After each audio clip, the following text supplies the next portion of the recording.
쉿. 아저씨, 조용히 하세요. 엄마가 술래거든요. 들키면 안 돼요. 택배차 짐칸 문을 연 순간 상철은 그 자리에 얼어붙었습니다. 얘야, 여기서 뭐 하는 거야? 엄마는 어디 계셔? 택배 상자들 사이에 꼬마가 웅크리고 앉아 있었어요. 엄마가 술래예요. 100까지 세면 찾으러 온대요. 짐칸 구석에서 발견한 봉투 안에 꼬깃꼬깃 접힌 쪽지 한 장. 제발 이 아이 좀 거둬주세요. 뒷쟁이들한테 쫓기고 있습니다. 이건 술래잡기가 아니었습니다. 아저씨, 엄마가 뭐라고 써놨어요? 상철은 태어나서 처음으로 거짓말을 했어요. 꼬마야, 술래잡기 장소가 바뀌었대. 아저씨 집에서 기다리면 엄마가 꼭 찾으러 온다고 써 있어. 진짜요? 엄마가 아저씨 집으로 온대요? 응, 진짜야. 그것이 20년 동안 이어진 따뜻한 거짓말의 시작이었습니다. 봄날 인생을 찾아주셔서 감사합니다. 좋아요 한번 눌러주시고 재미있게 시청해주세요. 어느 겨울 햇빛이 내리쬐는 오후였습니다. 29 청년 박상철은 우체국 트럭의 운전석에 올라탔습니다. 빌라 한 동의 편지와 택배를 전달하고 온 뒤였죠. 그런데 그때 뒤쪽 짐칸에서 부스럭하고 소리가 났습니다. 상철은 혹시 택배가 쏟아졌나 싶어서 트럭 뒤로 돌아갔죠. 짐칸 문을 벌컥 열어젖히는 순간 상철은 그 자리에 얼어붙고 말았습니다. 택배 상자들 사이에 5살쯤 되어 보이는 꼬마가 웅크리고 있었습니다. 그 꼬마는 상철을 보고도 놀라지도 않은 채 입술에 검지손가락을 가져다 대며 속삭였어요. 쉿. 아저씨 조용히 하세요. 엄마가 술래거든요. 들키면 안 돼요. 상철은 멍하니 아이를 내려다봤습니다. 얘야, 여기서 뭐 하는 거야? 엄마는 어디 계셔? 상철이 조심스럽게 물었어요. 몰라요. 엄마가 술래잖아요. 민재가 100까지 세면 찾으러 온대요. 그래서 세고 있었어요. 그 순간 상철의 눈에 짐칸 구석 바닥에 놓인 흰 봉투가 들어왔습니다. 누군가 일부러 놓고 간 것처럼 택배 상자 밑에 반쯤 끼워져 있었어요. 상철은 봉투를 집어들고 몰래 안을 열어봤습니다. 꼬깃꼬깃 접힌 쪽지 한 장이 들어 있었어요.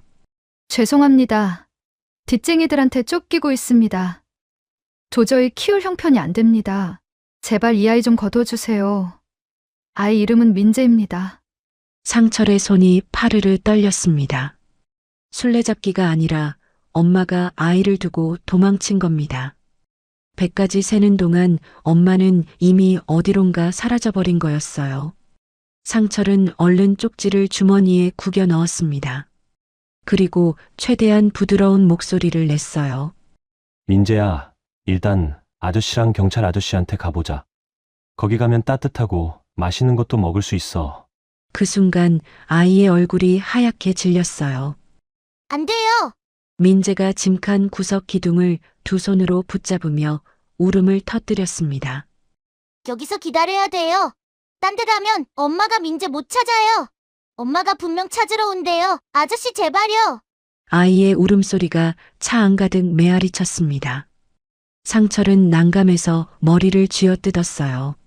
억지로 끌고 가자니 아이 마음에 평생 지울 수 없는 상처가 남을 것 같았고, 그렇다고 이 추운 날 여기에서 계속 있을 수도 없는 노릇이었습니다. 상철은 한참을 망설였습니다. 경찰에 데려가면 간단한 일이에요. 그런데 아이의 간절한 눈빛을 보니 선뜻 경찰서로 데려갈 수가 없었어요. 상철은 주머니에서 구겨 넣었던 쪽지를 다시 꺼냈습니다. 그리고 아이 앞에 쪼그려 앉았어요. 민재야, 아저씨가 이거 주워서 봤는데 말이야. 엄마가 쪽지를 남겨놨더라.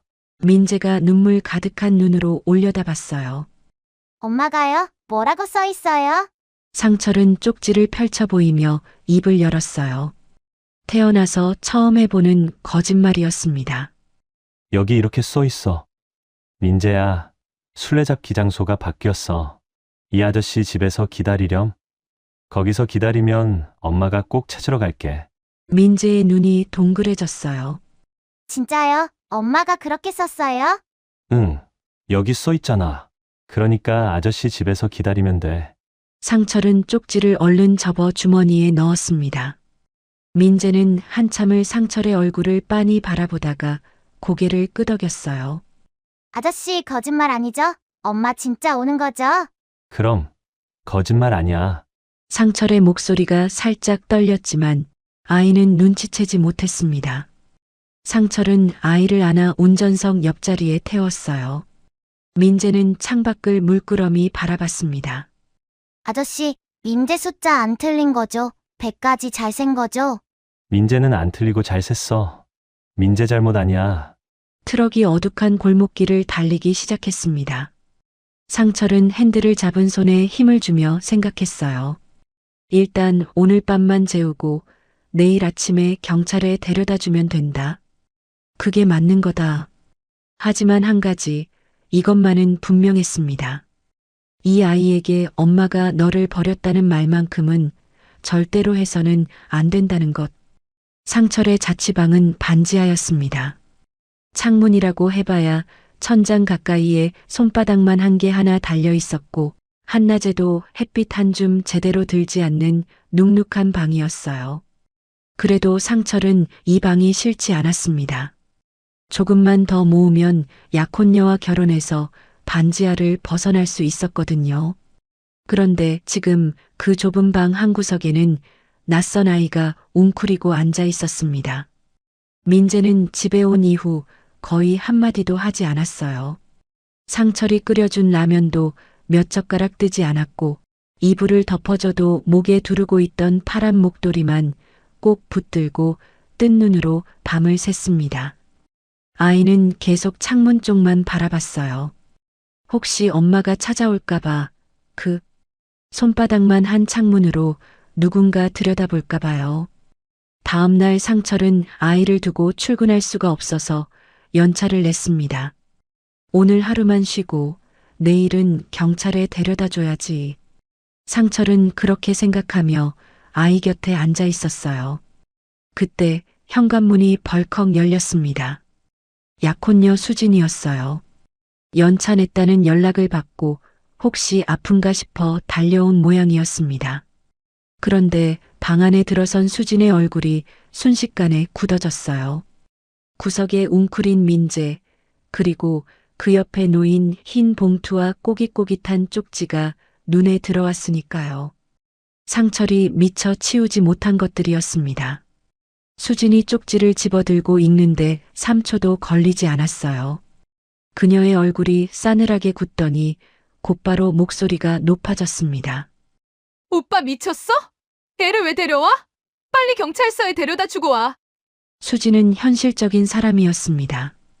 일단 조용히 시키고 한쪽 방으로 데리고 들어가 이야기했습니다. 상철은 지금 당장 데려다 줄 수 없다고 했어요. 마음이 그랬거든요. 그러자 수진은 당장 데려다 주지 않으면 결혼하지 않겠다는 말을 꺼냈습니다. 그 순간 민재가 들었는지 화들짝 놀라 방 구석으로 더 깊이 숨었습니다. 파란 목도리를 두 손으로 꽉 쥐고 눈치만 살피고 있었어요. 수진의 말이 틀린 건 아니었습니다. 상철도 알고 있었어요. 고아원 출신의 연고도 없는 자신이 남의 아이까지 떠안으면 인생이 얼마나 힘들어질지요. 그게 현실이었습니다. 그런데 자꾸만 민재의 눈이 밟혔어요. 구석에 쭈그려 앉아 목도리를 꼭 쥔 채 벌벌 떠는 아이. 자기 때문에 어른들이 싸운다는 걸 알고 숨도 제대로 못 쉬는 아이. 그 모습이 어린 시절 자기 자신과 너무 닮아 있었습니다. 고아원에서 자랄 때 상철도 저랬거든요. 입양 상담이 올 때마다 구석에 숨어서 눈치를 봤었죠. 혹시 자기가 골칫덩이라서 안 데려가는 건가? 자기가 뭘 잘못했나? 그런 생각만 하면서요. 상철은 천천히 입을 열었습니다. 수진아, 미안하다. 이 애, 내가 모른 척하면 정말 갈 데가 없어. 나도 그랬거든. 아무도 안 데려가는 애가 어떻게 되는지 나는 알아. 수진의 얼굴이 믿을 수 없다는 듯 일그러졌어요. 지금 나랑 결혼하는 것보다 생판 처음 보는 저 아이가 더 중요해? 그녀가 떨리는 목소리로 물었지만 상철은 대답하지 못했습니다. 아니, 대답할 수가 없었어요. 침묵이 길어질수록 수진의 눈에 물기가 차올랐습니다. 수진이 손가락에서 반지를 빼더니 상철의 가슴팍에 내던졌어요. 작은 반지가 툭 하고 바닥에 떨어졌습니다. 알았어. 평생 그렇게 착한 척하면서 구질구질하게 살아. 나는 못해. 현관문이 쾅 닫혔습니다. 수진의 발소리가 계단을 올라가 점점 멀어지고 이윽고 아무 소리도 들리지 않았어요. 3년을 사귀고 곧 결혼하기로 했던 사람이었습니다. 그 사람이 방금 떠났어요. 그런데 이상하게도 후회보다 먼저 귀에 들어온 건 구석에서 새어나오는 작은 흐느낌 소리였습니다. 민재가 울고 있었어요. 소리 없이 어깨만 들썩이며 울고 있었습니다. 입술을 꽉 깨물고 울음소리가 새어나오지 않게 참으면서요. 상철이 다가가 아이 앞에 쪼그려 앉았습니다. 민재는 고개를 푹 숙인 채 겨우 말했어요. 아저씨, 죄송해요. 민재 때문에 싸운 거죠? 민재가 나쁜 애라서 그런 거죠? 그 말에 상철의 코끝이 찡해졌습니다. 5살짜리가 자기 탓이라고 생각하고 있었어요. 상철은 아이의 눈높이에 맞춰 고개를 숙였습니다. 아니야. 민재 잘못 아니야. 민재는 하나도 안 나빠. 상철은 아이의 작은 손을 잡고 천천히 말을 이었어요. 아까 엄마한테 연락이 왔어. 술래잡기가 좀 길어진대. 당분간 아저씨 집에서 잘 기다리고 있으면 엄마가 꼭 찾으러 오신대. 진짜요? 하고 되묻는 아이의 얼굴에 안도가 번졌어요. 긴장이 풀렸는지 그제야 배에서 꼬르륵 소리가 났습니다. 아이는 부끄러운 듯 배를 움켜쥐었어요. 상철은 피식 웃으며 일어나 작은 냄비에 물을 올렸습니다. 라면을 끓이고 계란도 하나 톡 깨서 넣어줬어요. 민재는 허겁지겁 라면을 먹었습니다. 후루룩 후루룩 면을 빨아들이는 소리가 좁은 반지하 방에 가득 찼어요. 상철은 아이의 머리를 쓸어주며 씁쓸하게 웃었습니다. 창밖으로 어둑한 저녁 하늘이 보였습니다. 내일 경찰에 데려다 줘야지 하고 생각했었는데 내일도 데려다 주지 못할 것 같았습니다. 상철은 바닥에 떨어진 반지를 주워 서랍 속에 넣었습니다. 그리고 다시는 꺼내지 않았어요. 그렇게 3년이 흘렀습니다. 상철은 끝내 민재를 경찰에 데려다 주지 않았어요. 내일 하며 미루다 보니 일주일이 지났고 한 달이 지났고 어느새 사계절이 바뀌어 있었습니다. 그 사이 민재는 상철의 성을 따라 박민재가 되었고 반지하 월세방에는 작은 책상이 하나 들어왔어요. 민재가 초등학교에 입학했거든요. 8살이 된 민재는 밝은 아이로 자라고 있었습니다. 여전히 파란 목도리는 장롱 깊숙이 고이 접어두고 있었지만 이제 엄마 이야기를 먼저 꺼내는 일은 거의 없었어요. 대신 학교에서 있었던 일, 친구들 이야기, 급식 반찬이 맛있었다는 이야기를 쏟아냈습니다. 상철은 그런 민재를 보며 가슴을 쓸어내렸어요. 아이가 웃는 날이 많아질수록 상철도 덩달아 마음이 놓였으니까요. 그해 가을 민재의 초등학교에서 운동회가 열렸습니다. 상철은 운동회에 가고 싶었지만 마침 그날 배달 물량이 터져서 도저히 시간을 낼 수가 없었어요. 아침에 민재를 학교에 데려다주며 미안하다고 끝나면 아저씨가 데리러 올게 하고 말하는데 민재는 괜찮다며 씩씩하게 웃어 보였습니다. 그런데 돌아서는 아이의 뒷모습이 왠지 모르게 쓸쓸해 보여서 상철은 하루 종일 마음이 무거웠어요. 오후 2시쯤이었습니다.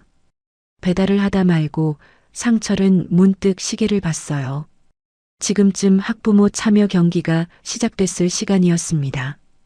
부모님과 함께 달리기라는 종목이 있다고 민재가 며칠 전부터 이야기했었거든요. 1등 상품이 48세 크레파스인데 그거 갖고 싶다고. 근데 아저씨 바쁘니까 괜찮다고. 그렇게 말하던 민재의 얼굴이 떠올랐습니다. 상철은 급히 학교로 향했어요. 잠깐 갔다가 남은 물량은 나중에 돌면 됐습니다. 운동장에 도착했을 때 경기가 시작되기 직전이었어요. 출발선에 아이들이 줄지어 서 있었는데 다들 아빠 손을 꼭 잡고 있었습니다. 다들 깔끔하게 단정하게 하고 온 모습이었죠. 그런데 민재만 혼자였습니다. 출발선 뒤쪽에 서서 고개를 푹 숙이고 있는 아이가 보였어요. 민재에게 한 걸음씩 다가가자 주변 학부모들의 수군거림이 들려왔습니다. 쟤는 아빠 없다며? 엄마도 없대. 어떤 아저씨랑 산대. 불쌍하다 하는 소리들이요. 상철은 풀 죽어 있는 민재의 모습을 보고 멈칫했습니다. 자기 모습이 눈에 들어왔거든요. 작업복에 먼지가 묻어 있었고 머리카락은 땀 때문에 엉망이었어요. 이 꼴로 나가면 민재가 창피할 것 같았습니다. 다른 아빠들은 저렇게 깔끔한데 자기 모습을 보니 선뜻 나설 수가 없어 망설이고 있을 그때 두리번 운동장을 둘러보던 아이의 시선이 상철과 딱 마주쳤어요. 민재의 눈이 휘둥그레졌습니다. 상철을 발견한 민재가 곧장 뛰어오기 시작했어요. 선생님이 민재야 어디가 하고 불렀지만 아이는 멈추지 않았어요. 운동장을 가로질러 달려온 민재가 상철의 투박한 손을 덥석 잡았습니다. 우리 아빠야. 나도 아빠 왔어. 민재가 친구들을 향해 소리쳤어요. 작은 얼굴이 벌겋게 상기되어 있었습니다. 목청껏 외치는 그 목소리에는 서러움도 자랑스러움도 안도감도 전부 섞여 있었어요. 상철은 멍하니 아이를 내려다봤습니다. 민재는 상철의 손을 꽉 잡은 채 출발선으로 끌고 갔어요. 거친 손이 부끄럽다거나 지저분한 작업복이 창피하다거나 그런 생각은 조금도 없는 얼굴이었습니다. 잠시 후 출발 신호가 울렸습니다. 상철은 얼떨결에 뛰기 시작했어요. 옆에서 민재의 짧은 다리가 열심히 움직였습니다. 그런데 중간쯤에서 아이가 발이 꼬여 휘청거렸어요. 넘어지려는 순간 상철이 민재를 번쩍 안아들었습니다. 그리고 그대로 결승선까지 내달렸어요. 1등이었습니다. 상철은 헐떡거리며 민재를 내려놨어요. 민재는 1등 상품인 48세 크레파스 상자를 두 손으로 받아들고 환하게 웃었습니다. 그 웃음이 어찌나 눈부시던지 상철은 괜히 눈시울이 뜨거워져서 고개를 돌려야 했습니다. 그날 밤 반지하 방이었습니다. 민재는 새로 받은 크레파스로 그림을 그리고 있었어요. 운동장, 나무 그리고 손을 잡고 달리는 두 사람. 크레파스가 48가지 색이나 되는데 민재는 거의 살색과 파란색만 썼습니다. 살색은 두 사람의 얼굴, 파란색은 하늘이었어요. 상철은 민재 옆에 앉아 그림을 지켜보다가 조심스럽게 입을 열었습니다. 민재야. 네. 오늘 운동장에서 아저씨를 아빠라고 했잖아. 근데 아저씨가 진짜 아빠는 아닌데. 진짜 민재 아빠가 된 것 같은 기분이더라고. 민재가 크레파스를 내려놓고 상철을 올려다봤습니다. 8살짜리 아이의 눈이 의외로 진지했어요.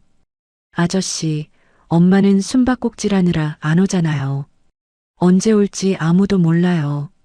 그래, 그렇지. 근데 아저씨는 안 숨잖아요. 맨날 민재 옆에 있잖아요. 오늘도 왔잖아요. 민재가 상철의 투박한 손을 잡았습니다. 그러니까 아저씨가 민재 아빠예요. 민재도 아빠 있고 싶어요. 상철은 한참을 아무 말도 하지 못했습니다. 목구멍이 꽉 막힌 것처럼 말이 나오지 않았어요. 대신 민재의 작은 손을 꽉 쥐었습니다. 그날 이후로 상철은 더 이상 아저씨가 아니었습니다. 반지하 방에는 아빠와 아들이 살게 됐어요.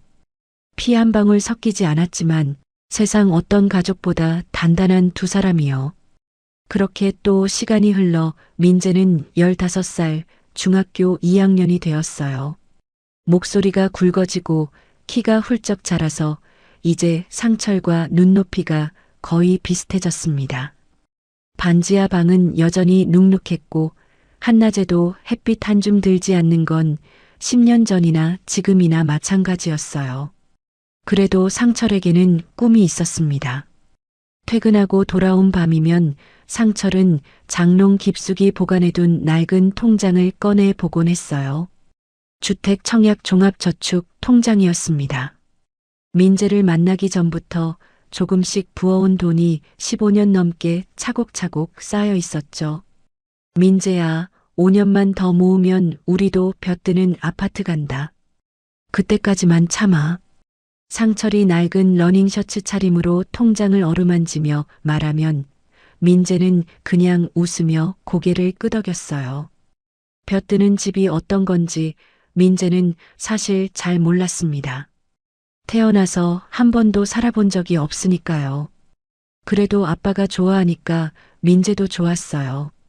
그리고 상철에게는 아들도 모르는 비밀의식이 하나 있었습니다. 매달 말일 밤 민재가 잠든 후에 상철은 방문을 꼭 잠그고 책상 앞에 앉았어요. 그리고 왼손으로 편지를 썼습니다.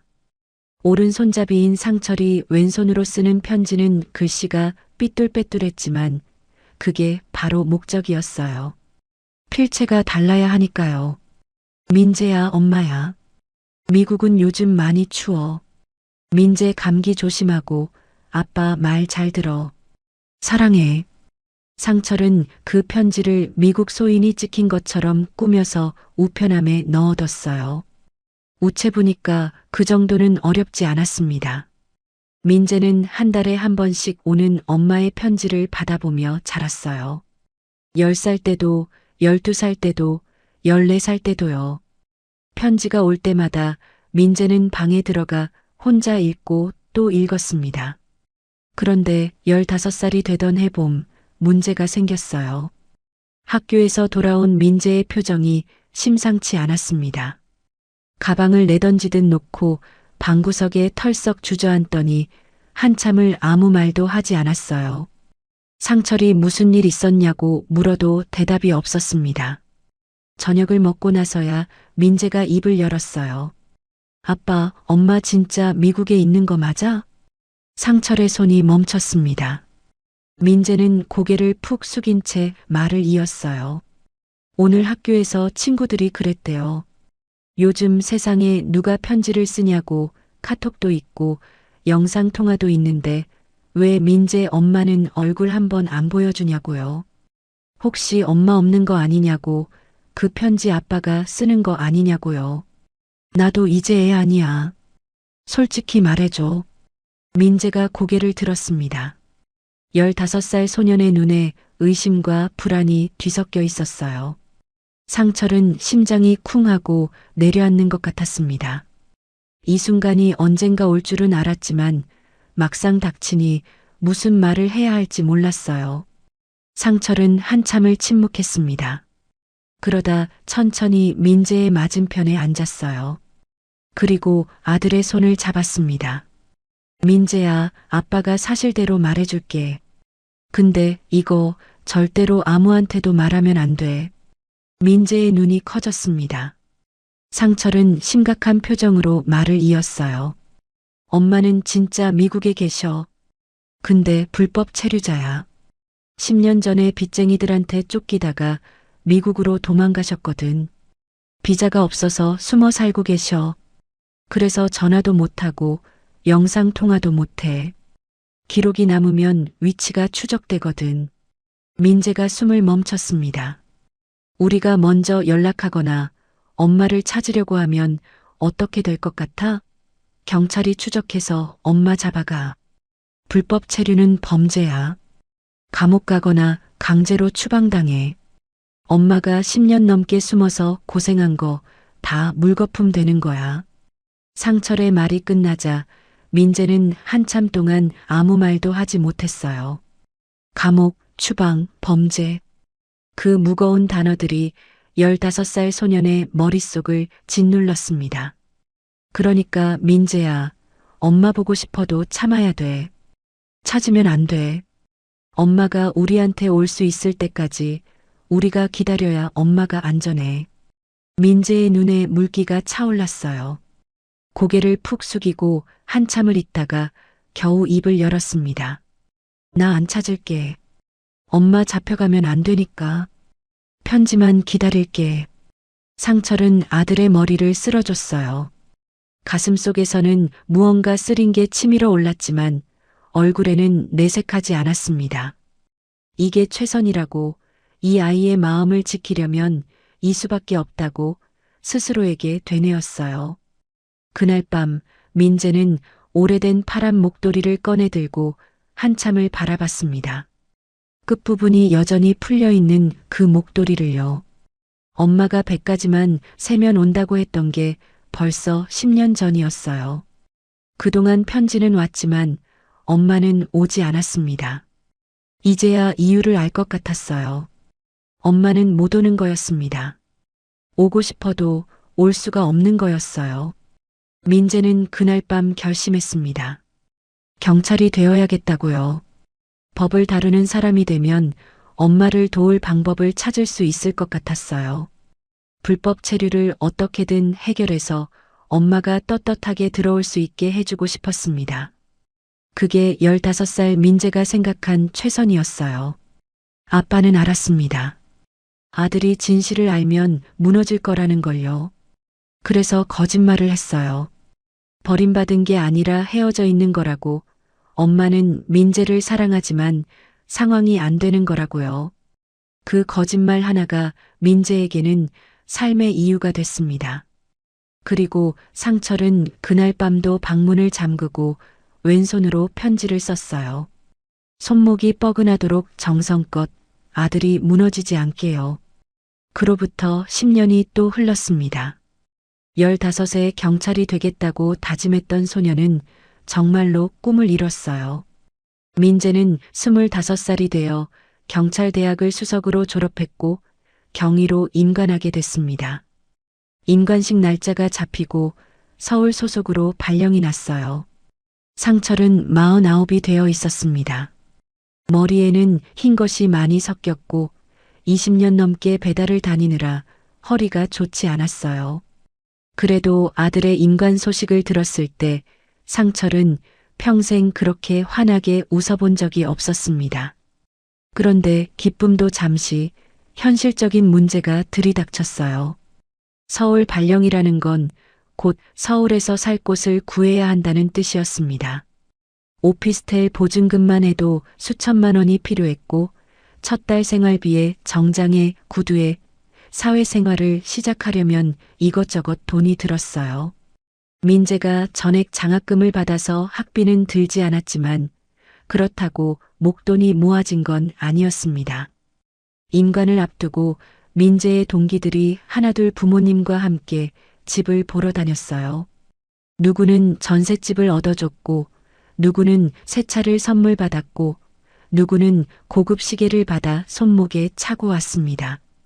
민재는 웃으면서 축하해줬지만 집에 와서는 말이 없었어요. 상철은 아들의 그런 모습을 보며 가슴이 찢어지는 것 같았습니다. 20년 동안 한 번도 학원 한 번 못 보내줬어요.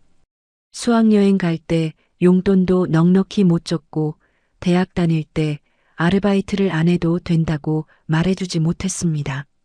늘 미안하고 늘 부족했어요.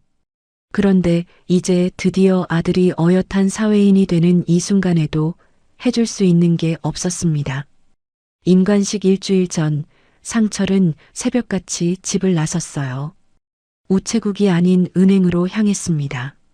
창구가 열리자마자 줄을 서서 기다렸어요. 상철의 손에는 낡은 통장이 하나 들려 있었습니다. 주택 청약 종합저축 통장이었어요.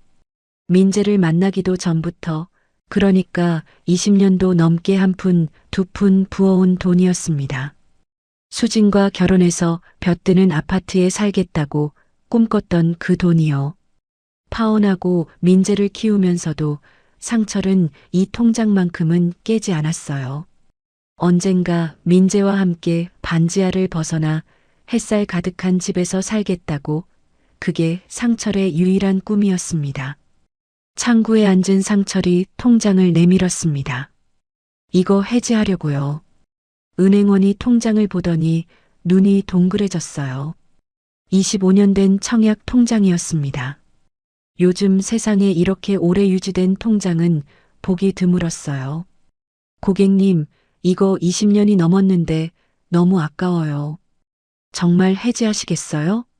상철은 대답 대신 해지 신청서를 가져다 달라고 했습니다. 은행원이 안타까운 표정으로 서류를 건넸어요. 상철은 떨리는 손으로 펜을 잡았습니다. 서명란에 이름을 쓰려는데 손이 말을 듣지 않았어요. 25년이었습니다. 우체부로 일하면서 비가 오나 눈이 오나 한 달도 거르지 않고 넣은 돈이었어요.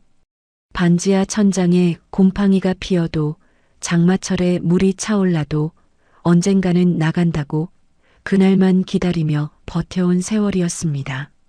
상철은 잠시 눈을 감았어요. 그리고 다시 눈을 떴을 때는 망설임이 없었습니다.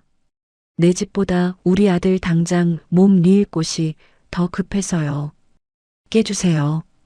펜이 움직였습니다. 박상철, 세 글자가 서류 위에 또렷이 새겨졌어요. 은행을 나온 상철은 곧장 부동산으로 갔습니다. 서울에 있는 오피스텔을 알아보고 보증금을 송금했어요. 해약금의 거의 대부분이 거기로 들어갔습니다. 남은 돈은 얼마 되지 않았어요. 그래도 상철은 백화점으로 향했습니다. 시계 매장 앞에 한참을 서 있었어요. 유리 진열장 안에 번쩍이는 고급 메탈 시계가 있었습니다. 동기들 손목에서 봤다는 그 시계와 비슷한 거였어요. 민재가 부러워했던 건 아니지만 상철은 알았습니다. 아들이 기죽지 않으려면 이런 것도 필요하다는 걸요. 상철은 남은 돈을 전부 털어서 시계를 샀습니다. 백화점을 나와 ATM기 앞에 섰어요. 잔액 조회를 눌렀습니다. 화면에 뜬 숫자는 0원이었어요. 25년 동안 모은 꿈이 전부 사라지고 통장에는 아무것도 남지 않았습니다. 상철은 한참을 그 화면을 바라봤습니다. 그러다 피식 웃었어요. 벼뜨는 집은 이제 영영 못 가겠지요. 반지하에서 평생을 끝내게 될지도 몰라요. 그래도 괜찮았습니다. 민재가 벼뜨는 곳에서 살면 되니까요. 아들이 기죽지 않고 당당하게 사회생활을 시작하면 그걸로 된 거니까요. 상철은 시계 상자를 꼭 안고 집으로 돌아왔습니다. 이제 이것을 어떻게 전해줄지 생각해야 했어요.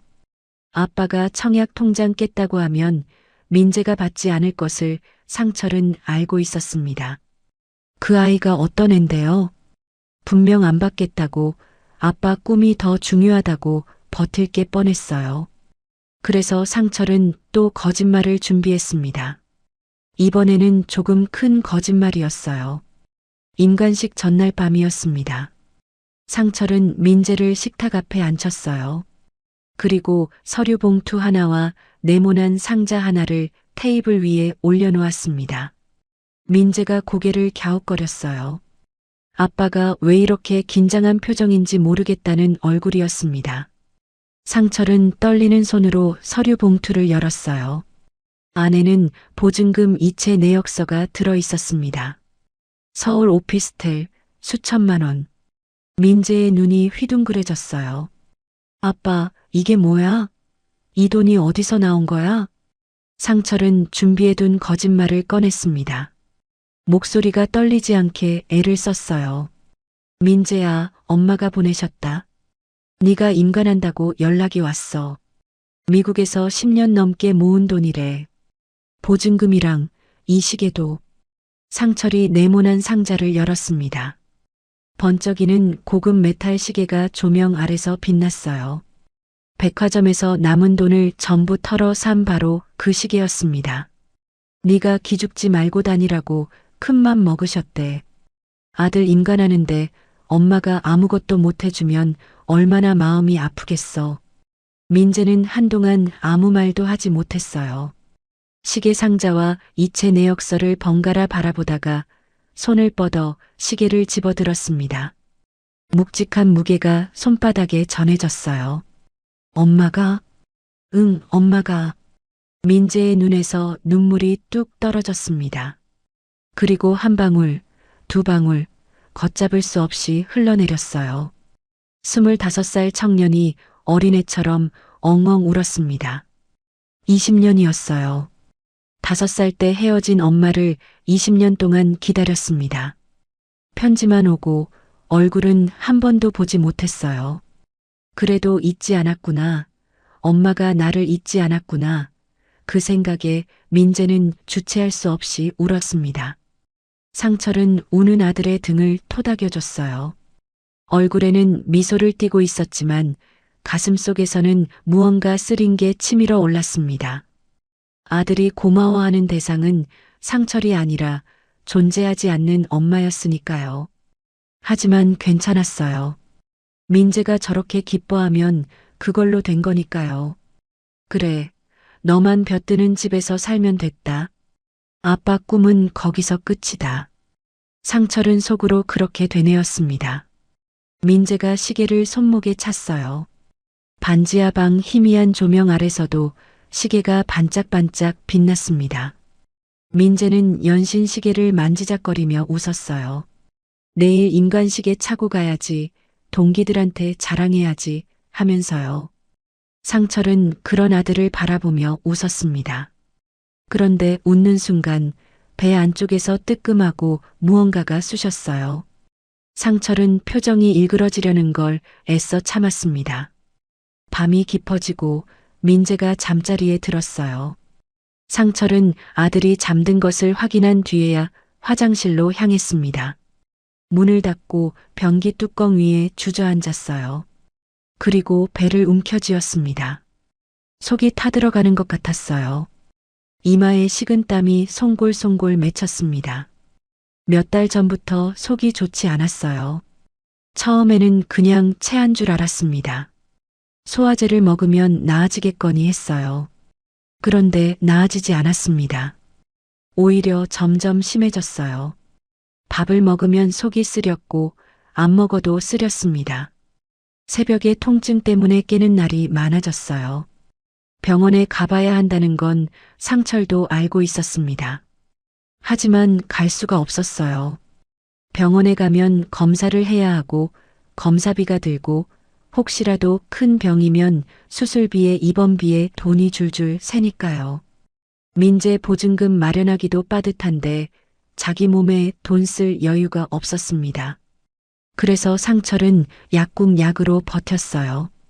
소화제, 진통제, 속쓰림약. 찬장 한쪽에는 빈 약 껍질이 수북이 쌓여 있었습니다. 처음에는 한두 알이면 가라앉던 통증이 이제는 서너 알을 먹어도 시원찮았어요. 그래도 상철은 병원에 가지 않았습니다. 조금만 더 민재 임관식 끝나고 아이 자리 잡으면 그때 가봐야지. 그렇게 미루고 또 미뤘어요. 상철은 떨리는 손으로 약봉지를 뜯었습니다. 진통제 2알을 입에 털어넣고 물도 없이 꿀꺽 삼켰어요. 한참을 웅크리고 앉아 있으니 통증이 조금 가라앉았습니다. 상철은 천천히 일어나 거울을 봤어요. 49인데 예순처럼 보였습니다. 광대뼈가 튀어나오고 눈 밑에는 그늘이 짙었어요. 언제부터 이렇게 야윈 건지 자신도 몰랐습니다. 거울 속 자신에게 상철은 속으로 말했어요. 조금만 더 버티자. 민재 자리 잡을 때까지만. 그때까지만 버티면 된다. 상철은 화장실 불을 끄고 나왔습니다. 민재의 방문 앞을 지나갈 때 살짝 문틈으로 안을 들여다봤어요. 아들이 평화롭게 자고 있었습니다. 손목에는 새 시계가 채워져 있었어요. 시계를 차고 잠들었나 봅니다. 내일이 기다려져서 설렜겠지요. 상철은 피식 웃었습니다. 그리고 자신의 방으로 들어가 불을 끄고 누웠어요. 어둠 속에서 천장을 바라보며 상철은 생각했습니다. 아들이 행복하면 됐다. 그걸로 됐다. 배 안쪽에서 다시 무언가가 쑤셨지만 상철은 모른 척 눈을 감았습니다. 임관식이 끝나고 며칠 후 민재는 서울로 떠날 채비를 했습니다. 20년을 살았던 반지하 방이었어요. 천장 가까이 달린 손바닥만 한 창문, 장마철이면 물이 차오르던 바닥, 곰팡이 냄새가 배어있는 벽지. 좁고 눅눅했지만 민재에게는 세상에서 가장 따뜻한 집이었습니다. 아빠와 단둘이 살아온 20년의 기억이 고스란히 담긴 곳이었으니까요. 민재는 짐을 싸기 시작했어요. 가장 먼저 손이 간 건 장롱 깊숙이 보관해둔 파란 목도리였습니다. 코발트 블루색 털목도리. 끝부분 매듭이 지어지지 않아 털실 한 가닥이 여전히 풀려있는 그 목도리요. 20해가 지났는데도 민재는 이것만큼은 버리지 못했어요. 엄마가 100까지 세면 찾으러 온다고 했으니까, 그때 매듭 묶어준다고 했으니까요. 언젠가 엄마를 만나면 이 목도리를 보여드려야지. 민재는 그렇게 생각하며 목도리를 조심스럽게 가방에 넣었습니다. 옷가지와 책을 정리하다 보니 박스가 부족했어요.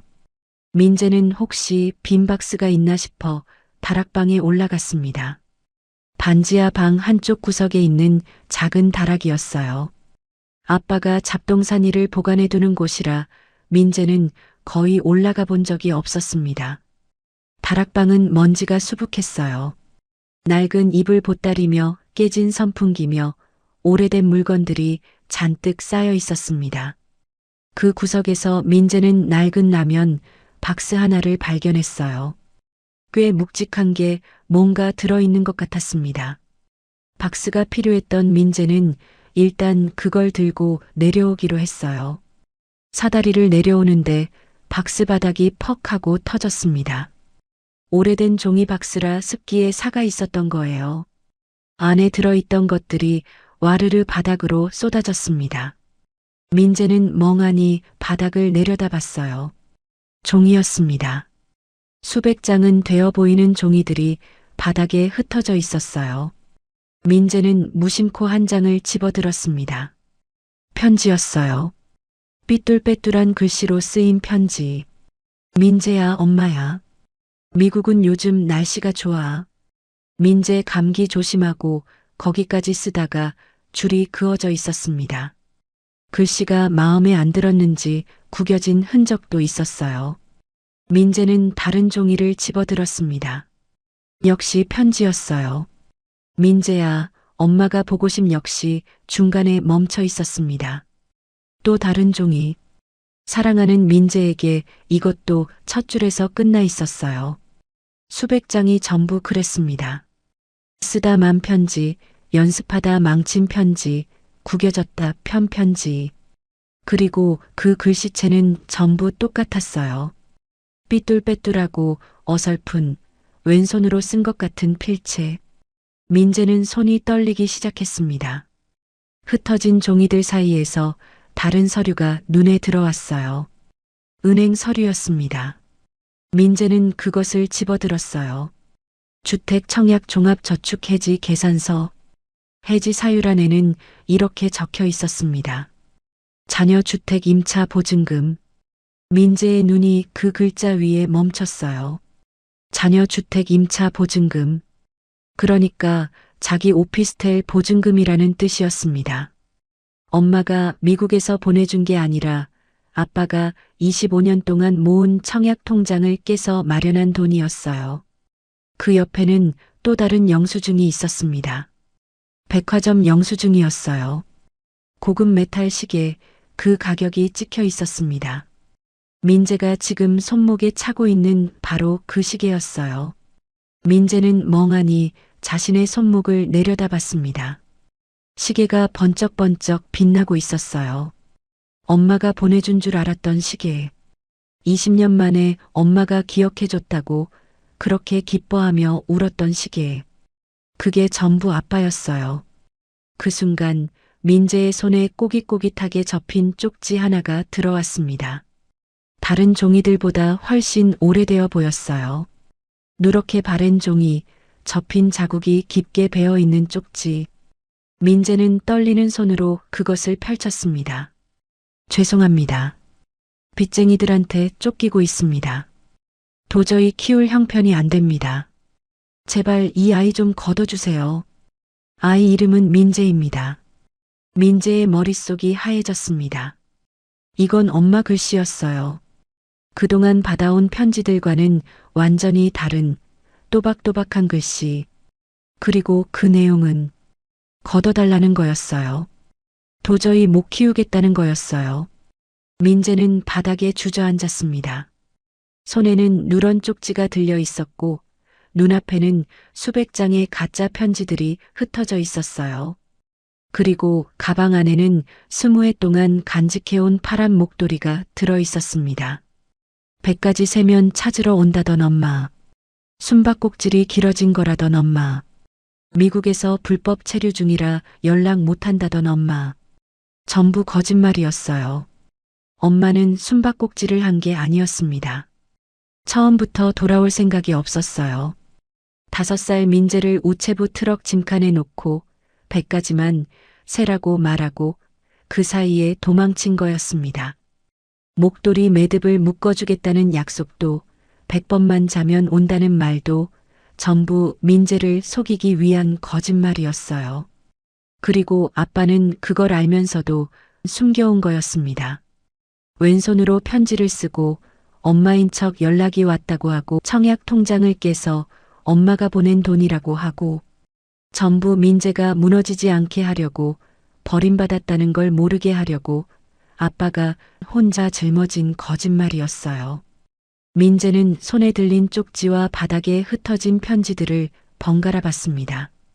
그리고 가방 안에서 파란 목도리를 꺼냈어요.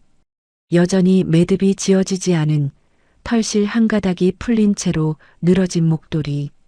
엄마는 이 매듭을 묶어줄 생각이 애초에 없었던 거예요.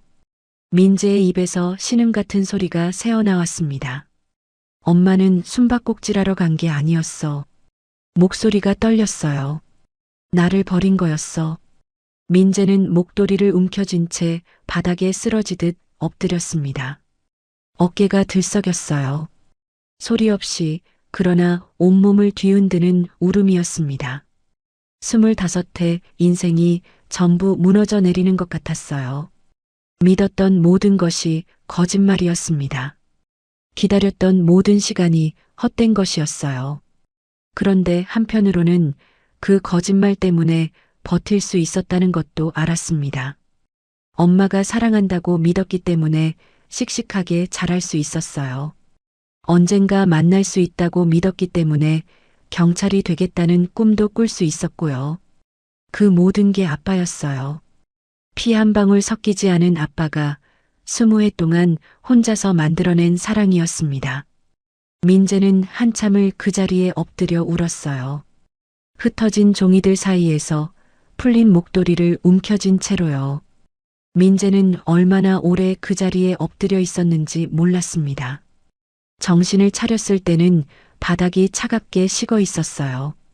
흩어진 종이들 사이에 엎드린 채 민재는 천천히 몸을 일으켰습니다. 눈이 퉁퉁 부어 있었고 머릿속은 여전히 어지러웠어요. 민재는 바닥에 흩어진 것들을 다시 바라봤습니다. 수백 장의 가짜 편지, 청약 통장 해지 계산서, 시계 영수증, 그리고 20년 전 엄마가 남긴 진짜 쪽지. 그것들이 아직도 거기 널브러져 있었어요. 꿈이 아니었습니다. 민재의 시선이 해지 계산서에 멈췄어요. 25년. 아빠가 25년 동안 모은 돈이었습니다. 반지하를 벗어나 벼뜨는 집에서 살겠다던 꿈, 민재한테도 수없이 말했던 그 꿈이요. 5년만 더 모으면 우리도 아파트 간다고 그때까지만 참자고 아빠가 눈을 반짝이며 말하던 게 엊그제 같았어요. 그 꿈을 깬 거였습니다. 민재 때문에요. 엄마가 보내준 줄 알았던 보증금이 아빠의 25년이었어요. 엄마의 선물인 줄 알았던 시계가 아빠의 마지막 남은 돈이었어요. 민재는 그걸 받아들고 기뻐서 울었습니다. 엄마가 나를 기억해줬다고, 엄마가 나를 사랑한다고 그렇게 믿으며 울었어요. 그런데 전부 아빠였습니다. 아빠는 그 쪽지를 20년 전에 읽었을 거예요. 도저히 못 키우겠다는, 제발 걷어달라는 그 잔인한 문장을 보고도 민재를 키웠습니다. 버림받은 아이라는 걸 알면서도 그 사실을 숨기기 위해 20해 동안 거짓말을 했어요. 왼손으로 편지를 쓰고 엄마인 척 연기하고 자기 인생을 전부 바쳐서 민재가 무너지지 않게 붙들어줬습니다. 그런데 민재는 그걸 모르고 살았어요. 아빠가 얼마나 희생했는지, 얼마나 힘들었는지 하나도 모르고 그냥 받기만 했습니다. 당연한 줄 알았어요.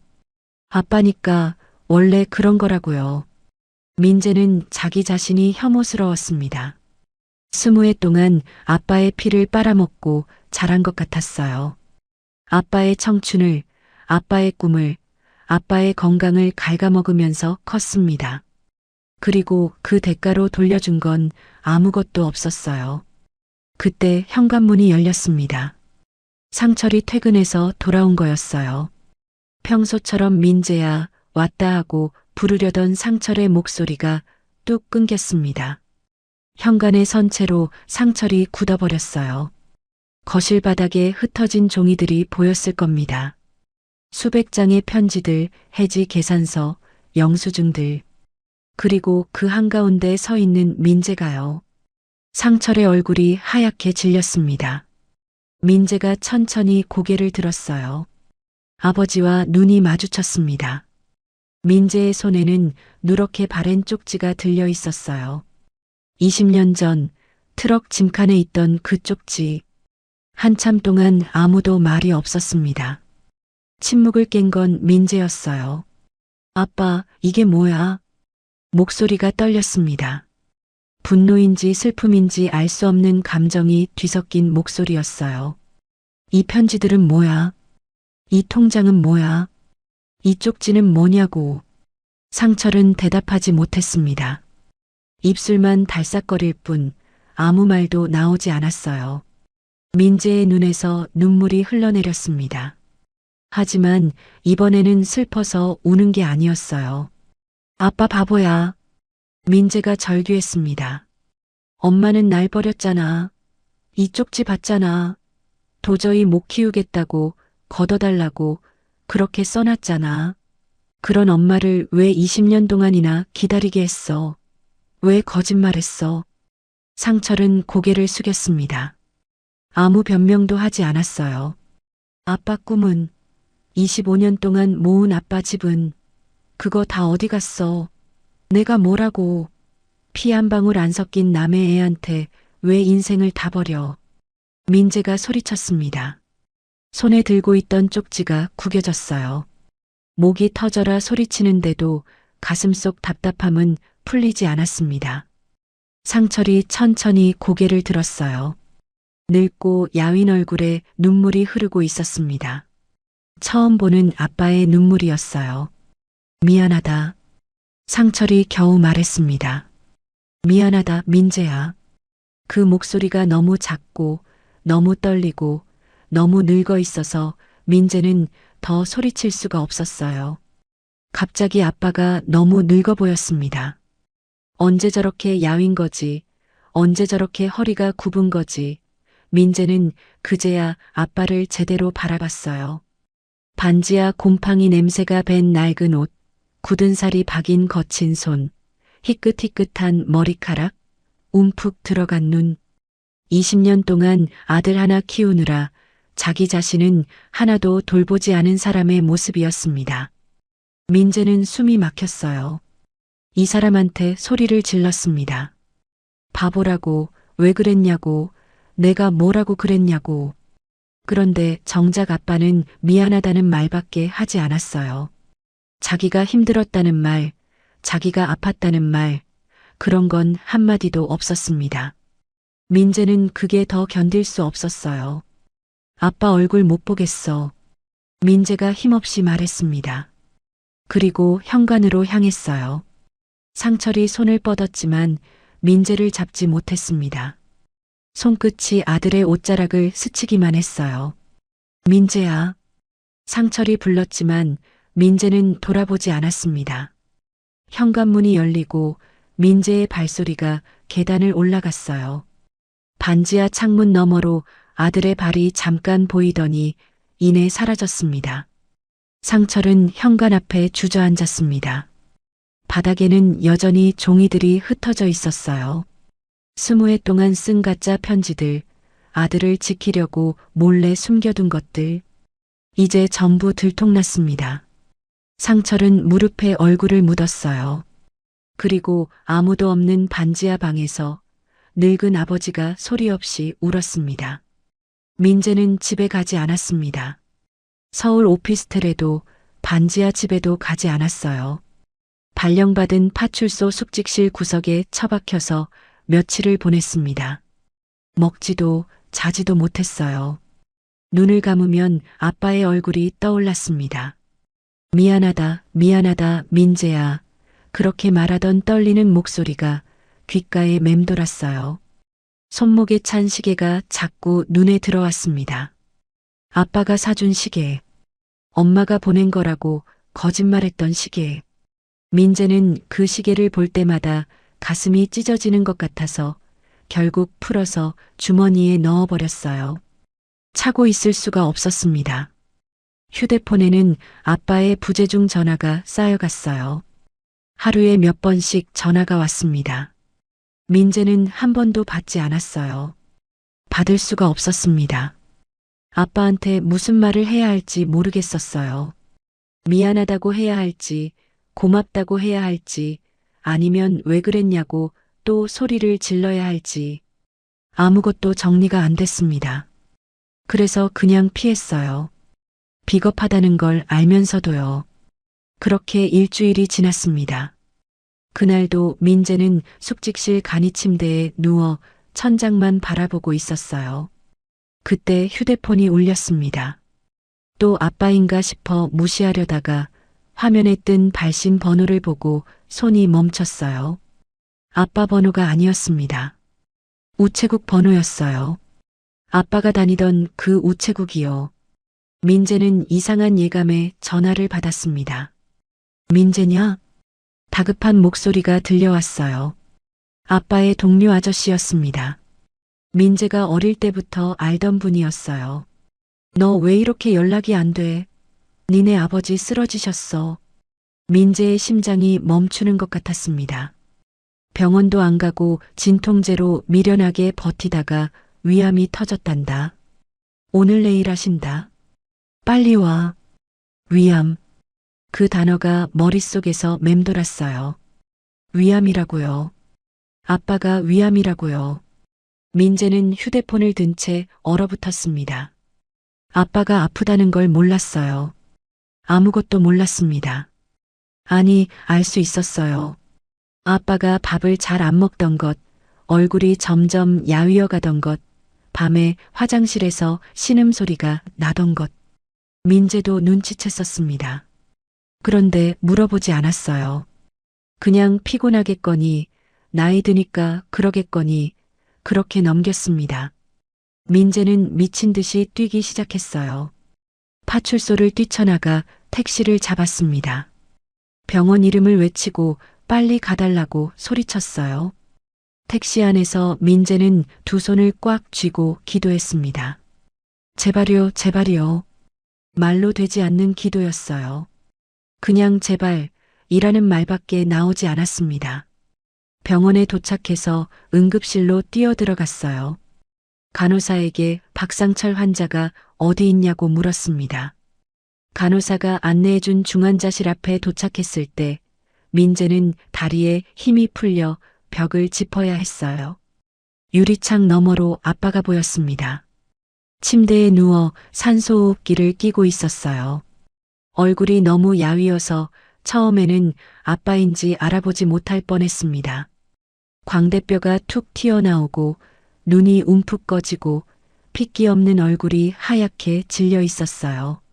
49이라고는 믿을 수 없는 모습이었습니다. 민재가 중환자실 안으로 들어갔어요. 아빠 곁에 다가가 손을 잡았습니다. 손이 차가웠어요. 얼음장처럼 차가운 손이었습니다.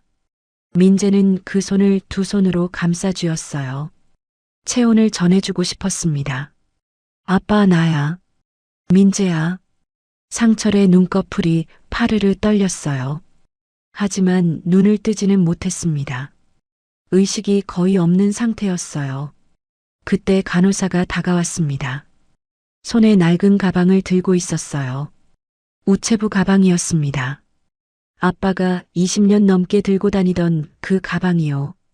보호자분이세요? 이거 환자분이 의식 잃기 전까지 품에서 안 놓으셨어요. 아들 오면 꼭 줘야 한다고 그 말씀만 계속하셨어요. 민재는 떨리는 손으로 가방을 받았습니다. 가방을 열었어요. 안에는 편지 한 통이 들어 있었습니다. 하얀 봉투에 또박또박한 글씨로 이렇게 적혀 있었어요. 발신 박상철, 수신 내 아들 박민재. 아빠의 글씨였습니다. 그런데 20해 동안 받아온 편지들과는 완전히 달랐어요. 삐뚤빼뚤한 왼손 글씨가 아니라 정갈하고 반듯한 오른손 글씨였습니다. 아빠의 진짜 글씨였어요. 민재는 봉투를 뜯었습니다. 손이 너무 떨려서 종이가 구겨졌어요. 접힌 편지지를 펼쳤습니다.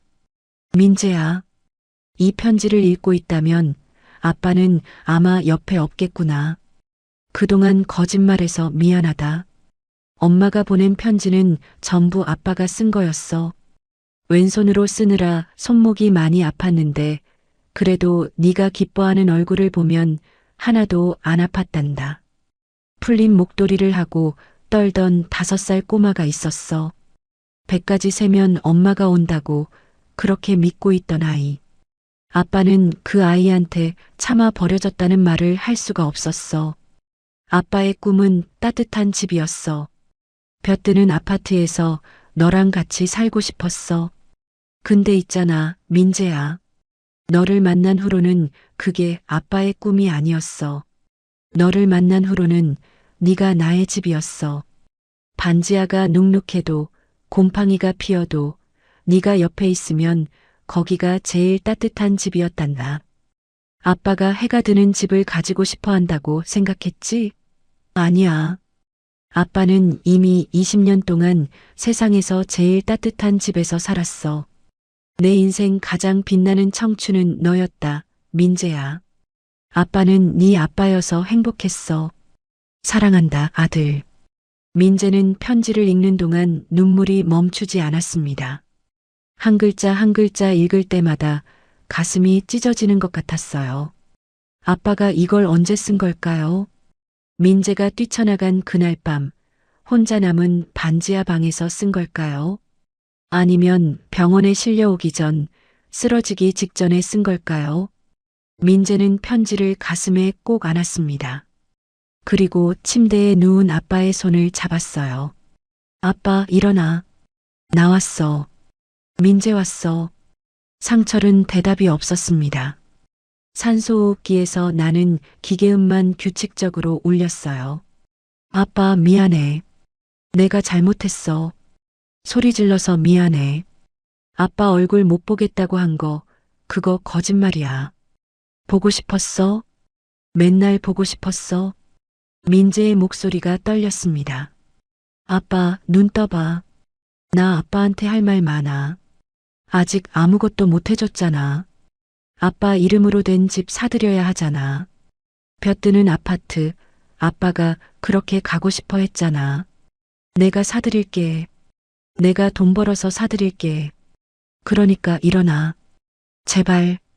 상철의 눈꺼풀이 희미하게 떨렸습니다.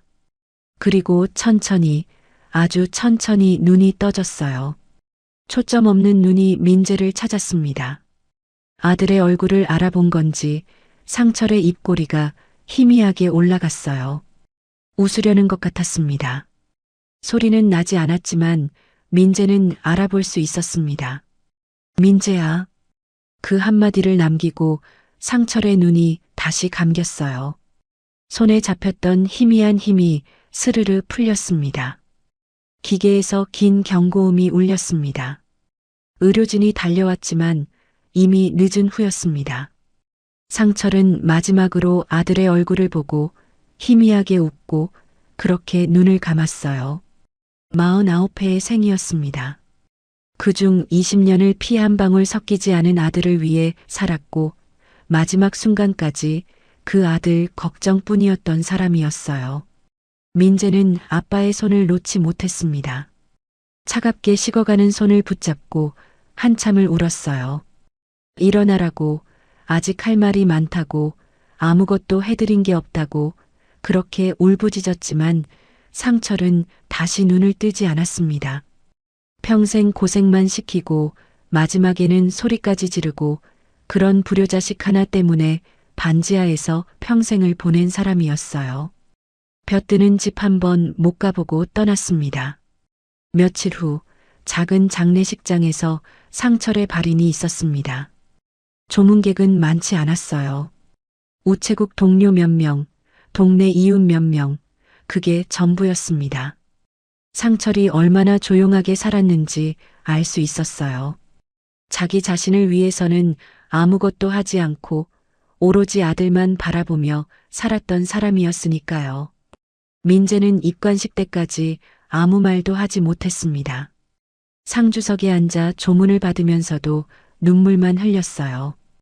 고개를 숙이고 인사를 하는데 손에서 무언가가 만져졌습니다. 민재가 품에 넣어두었던 파란 목도리였어요. 뛰쳐나오던 날 가방에 챙겨 넣었던 그 목도리. 장롱 깊숙이 간직했던 코발트 블루 색 털목도리였습니다. 끝부분의 매듭이 여전히 지어지지 않아서 파란 털실 한 가닥이 길게 늘어져 있었어요. 민재는 그 목도리를 꺼내 한참을 바라봤습니다. 5살 때 엄마가 해줬던 말이 떠올랐어요. 100가지 세면 찾으러 간다고, 그때 이 매듭 묶어준다고. 민재는 20해 동안 그 약속을 믿었습니다. 언젠가 엄마가 와서 이 매듭을 묶어줄 거라고, 그러면 비로소 모든 게 완성될 거라고요. 그런데 엄마는 오지 않았어요. 처음부터 올 생각이 없었습니다. 이 매듭은 영영 묶이지 않을 거라고 민재는 며칠 전까지 그렇게 생각했어요. 하지만 지금은 알았습니다. 이 매듭을 묶어줄 사람은 엄마가 아니었어요. 처음부터 아니었습니다. 민재는 천천히 일어나 관 앞으로 다가갔습니다. 관 안에 누운 상철의 얼굴이 보였어요. 평화로운 얼굴이었습니다. 살아생전에는 늘 걱정스러운 표정이었는데 지금은 편안해 보였어요. 이제야 쉬는 것 같았습니다. 민재는 아빠의 손을 들어 올렸어요. 차갑고 뻣뻣해진 손이었습니다. 투박하고 굳은 살이 박혀있는 거친 손이었어요. 20년 동안 배달 오토바이 핸들을 잡고 짐을 나르고 왼손으로 가짜 편지를 쓰느라 닳아버린 손이었습니다. 민재는 그 손의 약지 손가락에 풀린 털실 끝을 가져다 댔어요. 그리고 천천히 조심스럽게 매듭을 묶기 시작했습니다. 한 바퀴, 두 바퀴, 풀려있던 털실이 아빠의 손가락에 감겼어요. 민재는 매듭을 단단히 조였습니다.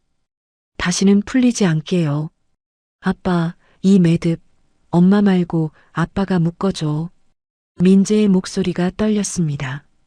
이제 절대 안 풀려. 아빠랑 나랑 연결된 거야. 엄마는 처음부터 내 가족 아니었어.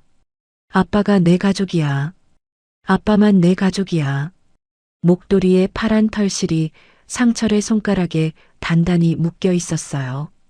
20해 동안 미완성이었던 매듭이 비로소 완성된 거였습니다. 거기서는 아프지 마, 아빠. 거기서는 편하게 쉬어. 민재는 아빠의 손을 가슴에 가지런히 올려놓았습니다. 파란 털실이 상철의 손가락에서 목도리로 이어져 있었어요. 민재는 그 목도리를 자기 목에 둘렀습니다. 이제 아빠와 자신이 하나의 실로 연결된 것 같았어요. 장례가 끝나고 상철은 수목장으로 모셔졌습니다. 상철이 생전에 말해둔 게 있었어요. 자기가 죽으면 비싼 장례 치르지 말고 나무 하나 심어서 거기에 묻어달라고요. 돈 아까우니까 조촐하게 하라고. 그게 상철다운 말이었습니다. 마지막까지 아들에게 부담 주기 싫어하던 사람이었으니까요. 민재는 아빠의 유언대로 했습니다. 작은 언덕 위에 나무 한 그루를 심었어요. 이름 없는 언덕이었지만 볕이 잘 드는 곳이었습니다. 아빠가 평생 가고 싶어 했던 볕 드는 집은 못 해드렸지만 최소한 볕 드는 곳에서 쉬실 수 있게요. 그리고 계절이 바뀌었습니다. 여름이 지나고 가을이 지나고 다시 겨울이 왔어요. 아빠가 떠난 지 1년이 되어가고 있었습니다. 눈이 내리는 날이었어요. 민재는 언덕길을 올라가고 있었습니다.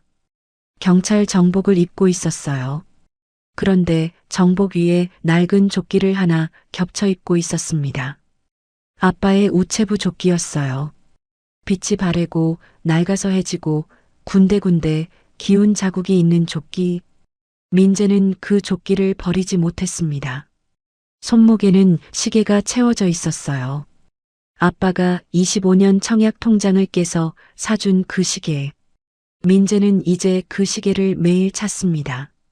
아빠가 함께 있는 것 같아서요. 어깨에는 낡은 가방이 메어져 있었어요. 아빠의 우체부 가방이었습니다. 병원에서 받은 그 가방. 안에는 아무것도 들어있지 않았지만 민재는 그냥 메고 다녔어요. 그리고 목에는 파란 목도리가 감겨 있었습니다. 코발트 블루 색 털목도리. 이제는 매듭이 단단히 묶여 있었어요. 상철의 손가락에 묶었던 그 매듭을 장례 후에 풀어서 민재가 직접 목도리 끝에 다시 묶었습니다. 이제 이 목도리는 완성된 거예요. 20년 만에요. 언덕 위에 상철의 나무가 있었습니다. 아직 작은 나무였어요. 겨울이라 잎도 없었습니다. 그래도 봄이 되면 잎이 날 거고 여름이 되면 그늘이 질 거고 해가 갈수록 점점 커질 거예요. 민재는 그 앞에 서서 한참을 나무를 바라봤습니다.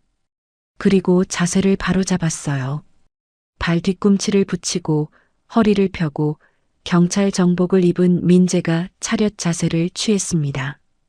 그리고 오른손을 들어 올려 이마 옆에 가져다 댔어요. 거수경례였습니다. 박상철 우체부님. 민재의 목소리가 겨울 공기 속에 울렸습니다. 당신의 20년 사랑, 주소 불명 없이 정확하게 배달되었습니다. 눈이 내리고 있었어요. 하얀 눈송이가 민재의 어깨 위에, 경례하는 손등 위에, 파란 목도리 위에 내려앉았습니다. 존경합니다, 아버지. 민재는 한참 동안 경례 자세를 풀지 않았어요. 눈물이 볼을 타고 흘러내렸지만 손은 내리지 않았습니다. 이게 민재가 아빠에게 해드릴 수 있는 마지막 예우였으니까요. 한참 후에야 민재는 손을 내렸습니다. 그리고 돌아섰어요. 눈 덮인 언덕길을 천천히 걸어 내려가기 시작했습니다. 어깨에는 아빠의 우체부 가방이 메어져 있었고 목에는 파란 목도리가 바람에 나부꼈어요. 매듭이 단단히 묶인 그 목도리가요. 하얀 눈밭 위로 민재의 발자국이 찍혀갔습니다. 20년 전 트럭 짐칸에서 떨던 5살 꼬마는 이제 없었어요.